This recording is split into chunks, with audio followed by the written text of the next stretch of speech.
Queridos hermanos, si bien la Iglesia, como Iglesia, celebramos la institución de la Eucaristía el Jueves Santo, hoy es un día consagrado a poner nuestra mirada en el misterio inefable del sacramento de Cristo, en el sacramento de su cuerpo y de su sangre, alimento para el camino, alimento para el peregrino.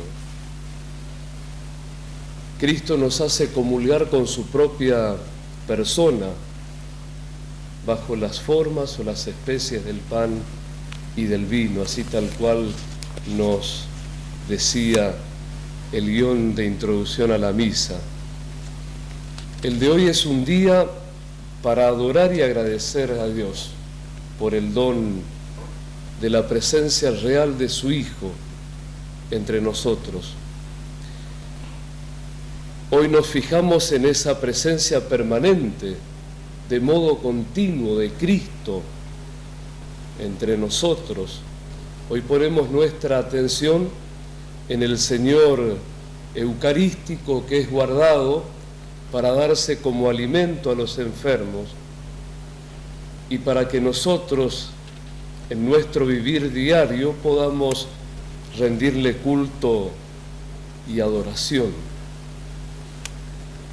Hoy es el día de Corpus Christi, así llamado antiguamente, Día del Santísimo Cuerpo y Sangre de Cristo. Los versículos precedentes del Evangelio que acabamos de escuchar nos hablan de la multiplicación de los panes, pero hoy Jesús habla de otro pan, de su carne, de su cuerpo.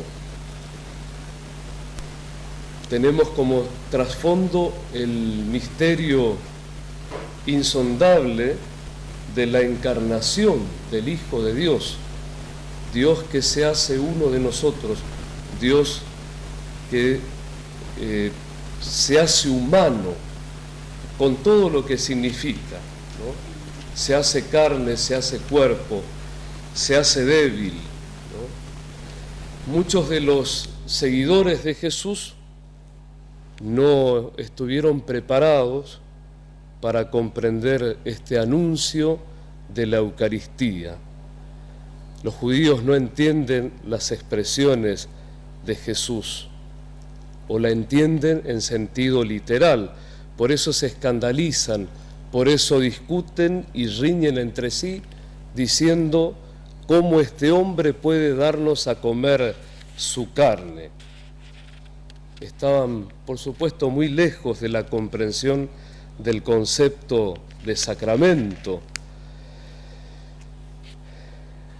Ese concepto que nosotros estamos llamados a profundizar en nuestra vida, que quizás lo conocemos básicamente desde nuestra catequesis inicial o infantil, pero qué importante es profundizar en la comprensión del significado de esta palabra, ¿no? Sacramento.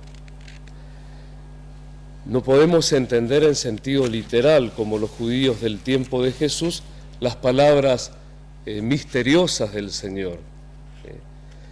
Él dice que su carne es verdadera comida y su sangre es la verdadera bebida. La fe será la clave para entender estas palabras en su sentido pleno. Jesús declara solemnemente e insiste que hay que comer su carne y beber su sangre, que hay que comer la carne y beber la sangre del Hijo del Hombre. Así lo leemos hoy en el Evangelio de San Juan. El Hijo del Hombre tiene para los judíos ese trasfondo apocalíptico, ¿no?, del Hijo de Dios glorificado.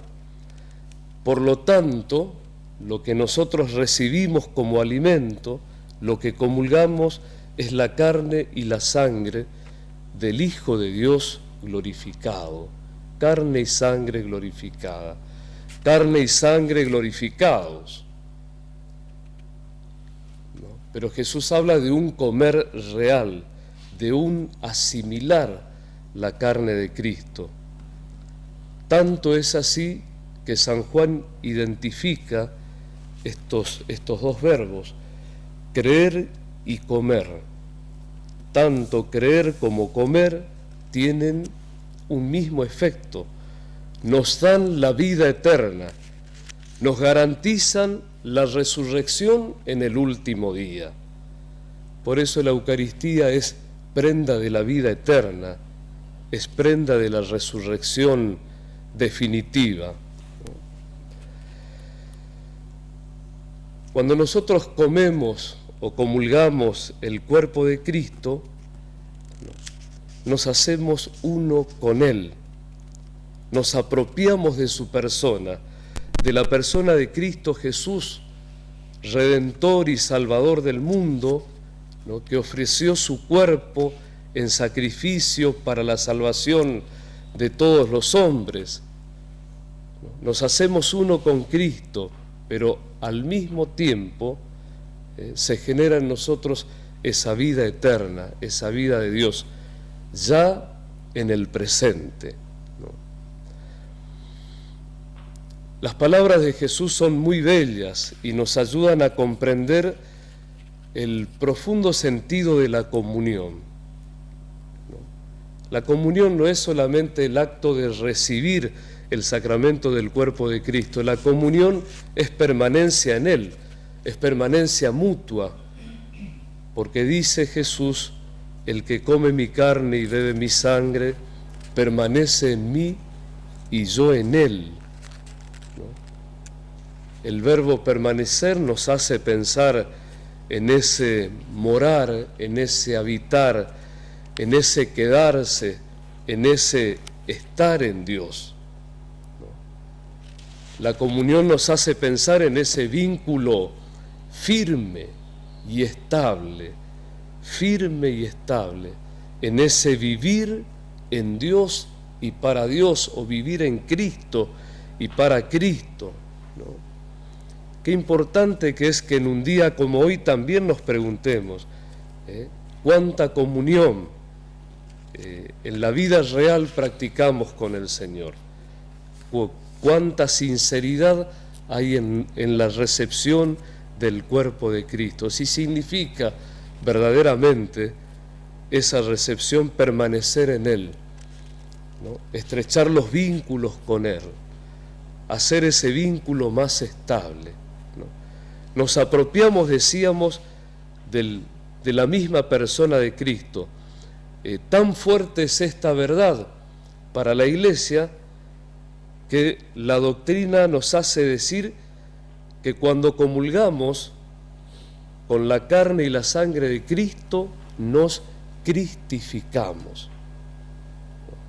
Asimilamos a Cristo y Él nos asimila a nosotros. Esta comunión para nosotros es una fuerza transformadora que nos compromete, claro que sí, que nos compromete a ser nosotros mismos alimento para los hermanos, ¿no? Nos compromete a desterrar el hambre y la miseria que afecta y produce tanto dolor en tantos hermanos. Precisamente la Madre Teresa decía: cuando tocamos el cuerpo de un hermano pobre para cubrirlo, para protegerlo, para hacerle sentir el amor de Dios, estamos tocando el mismo cuerpo de Cristo, ¿no? Estamos tocando el mismo cuerpo de Cristo en el cuerpo de los hermanos más necesitados. Monseñor Castaña nos dice en este día que si no experimentamos que Jesús mora en nosotros y nosotros en Él, y si no sentimos el influjo misterioso de la gracia que nos lleva a vivir por Jesús y a prolongar su misión que viene del Padre, es que nos falta una mayor fe en este gran misterio. La fe es la llave que abre nuestro corazón para que sea habitado por Jesús, para que el corazón sea habitado por Jesús. Más aún, para que el corazón sea transformado por Él, a punto de vivir su misma vida, y como dice San Pablo, y de tener los mismos sentimientos de Cristo el Señor. Hace más de 2000 años que la Iglesia de Jesús vive alimentándose de este pan. La fe conduce necesariamente a la Eucaristía, reconociendo en ella su cumbre y plenitud. Sigue diciendo Monseñor Castaña, sin ella, sin la Eucaristía, no hay vida, ni verdad, ni santidad. La Eucaristía guarda la enorme riqueza de la salvación. Es Cristo mismo, Dios encarnado, que personalmente redime a todo hombre que cree en Él. Para terminar, hermanos, recordar que significa volver a pasar por el corazón, ¿no? Los acontecimientos de nuestra vida, los hechos más destacados. Recordar también es una manera de permanecer. Y como Jesús quiere que permanezcamos en Él, gracias a la Eucaristía, qué bueno será que cada uno de nosotros hoy haga memoria de tantos beneficios recibidos a través de la Eucaristía y podamos sentirnos más en comunión con Jesús y con nuestros hermanos. Que así sea entonces.